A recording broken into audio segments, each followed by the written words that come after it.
బంగారం వెండి అమ్మకాలలో తరతరాల నమ్మకానికి నాణ్యతకు పెట్టింది పేరు శ్రీ ధనలక్ష్మి జ్యువెలరీ. శ్రీ దాడిశెట్టి నరసయ్య గారి ఆశయాలే పునాదిగా వారి మనవడు దాడిశెట్టి నరసయ్య సన్ ఆఫ్ విష్ణు చక్రంచే తుడిలో మొట్టమొదటి BAS hall mark mega AC showroom ప్రారంభం. అందమైన చేత అందుబాటు ధరలు అందరూ మెచ్చే అందరికీ నచ్చే ఎన్నో వెరైటీలతో మీకు ఆహ్వానం పలుకుతోంది Shri Dhanalakshmi jewellery, main road, Tuni. నమస్తే, welcome to my media news. నేను కళ్యాణి. నర్సీపట్నం మాజీ ఎమ్మెల్యే గణేష్ వీధి రౌడీలా ప్రవర్తించడం తగదని నర్సీపట్నం నియోజకవర్గ జనసేన పార్టీ ఇన్ఛార్జ్ రాజాన వీర సూర్యచంద్ర తీవ్రంగా మండిపడ్డారు.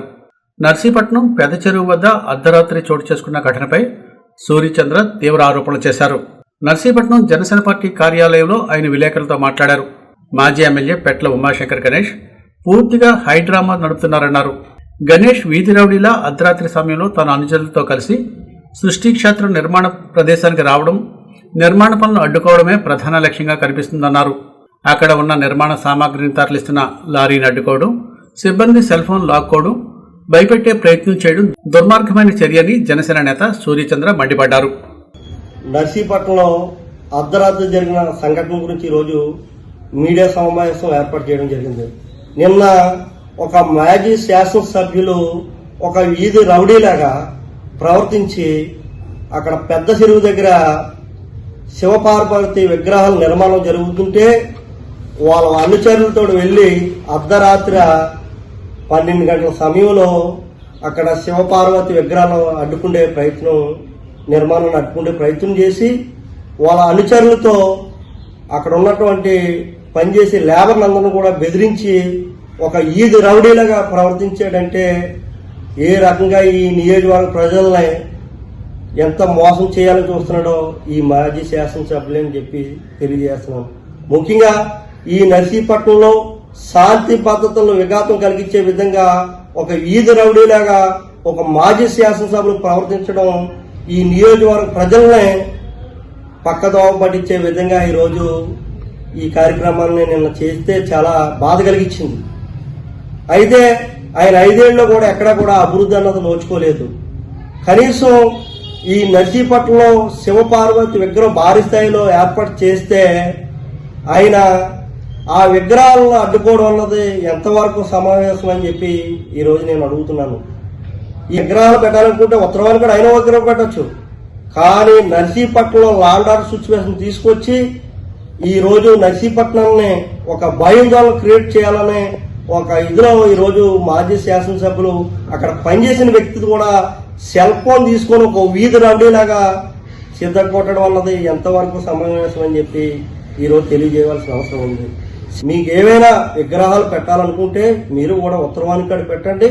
ఎక్కడ పెట్టాలన్నదే బ్రాహ్మిన్స్ సిద్ధాంతులు కూడా ఎక్కడ పెట్టాలో అక్కడ నిర్ణయిస్తారు. మీరు మీ ఇంట్లో ఆవును మేపుకుంటున్నారు, మీకు సిద్ధాంతం లేకపోతే పొద్దులు గారు చెప్తేనే కదా దాన్ని పూజిస్తున్నారు. నర్సీపట్నం ప్రజలందరినీ కూడా ఆయనకి ఏం తెలుస్తుంది, పక్క నియోజకవర్గంలో ఉన్న వ్యక్తికి నర్సీపట్నం నియోజకవర్గం ప్రజల మీద ఏం ప్రేమ ఉంటుంది. ఈరోజు ఆయన కనీసం గత ప్రభుత్వంలో 5 కిలోమీటర్లు 10 కిలోమీటర్లు కూడా రోడ్లు లేని పరిస్థితులు, పట్టణాలకు కూడా బొక్కలు మూలేని పరిస్థితులు ఉంటే ఇవాళ అభివృద్ధి కార్యక్రమాలు అడ్డుకుండటమే కాకుండా ఇవాళ ఏదో వైఎస్ఆర్ పిలిపించిందట ఆయనకి ఏదో అన్యాయం జరిగిపోయిందని. ఏమో అన్యాయం జరిగిపోయింది, నువ్వు భగవంతుడితో పెట్టుకుంటావు, భగవంతుడితో పెట్టుకుంటే పుట్టగతులు ఉండవు, ప్రజలే తిరుగుబాటు చేస్తారు. ఇలా బ్రహ్మాండంగా అక్కడ విగ్రహ ప్రతిష్టలు చేస్తుంటే నువ్వు ఒక గూండాయుధ్యంగా వెళ్ళి ప్రవర్తించడం అన్నది మీరు 5 ఏళ్ళ శాసనసభ్యులుగా చేశారు. మీరు ఒక వీధి రౌడీలుగా ప్రవర్తించడం ఎంతవరకు కరెక్ట్ అని చెప్పి ఈ మాజీ శాసనసభ్యులు కూడా అడుగుతున్నారు. ఈరోజు వైసీపీ పిలిపించిందట. దేనికమ్మా, దేనికి పిలిపించారు? మీరు ఏం అభివృద్ధి చేశారని పిలిపించారు? మిమ్మల్ని దేవుడి విగ్రహాలు ఈ ప్రజలు వెళ్ళి అడుకోమని చెప్పారా?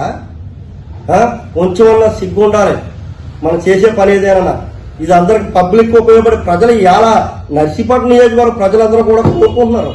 ఇక్కడ శివపార్వతి విగ్రహాలు పెడితే సనాతన ధర్మంలో భాగంగా హిందువులందరూ కూడా కోరుకుంటే దీన్ని పక్కగా చేసి ఇక్కడ గొడవ సృష్టించాలని చెప్పి మాజీ శాసనసభ్యులు ప్రవర్తించడం అన్నది చాలా దుర్మార్గ చర్య అని చెప్పి ఈ సందర్భంలో తెలియజేస్తూ ఇవాళ నర్సీపట్నం నియోజకవర్గం కూడా బ్రహ్మాండంగా అభివృద్ధి అవుతుంటే దాన్ని అడ్డుకునే ప్రయత్నంలో నువ్వు ఉన్నావు తప్ప కనీసం నువ్వు ఎలాగా 5 ఏళ్ళలో చేయలేని పనులన్నీ కూడా ఈ రోజు 2 సంవత్సరాలలో కూడా 400 కోట్ల రూపాయలతో అభివృద్ధి కార్యక్రమాలు చేస్తే అవి చూసి తట్టుకోలేక నువ్వు ఈ రకంగా ప్రవర్తించడం ఉన్నది ఎంతవరకు కావాలి అని చెప్పి ఈ సందర్భంలో కూడా తెలియజేస్తున్నాను.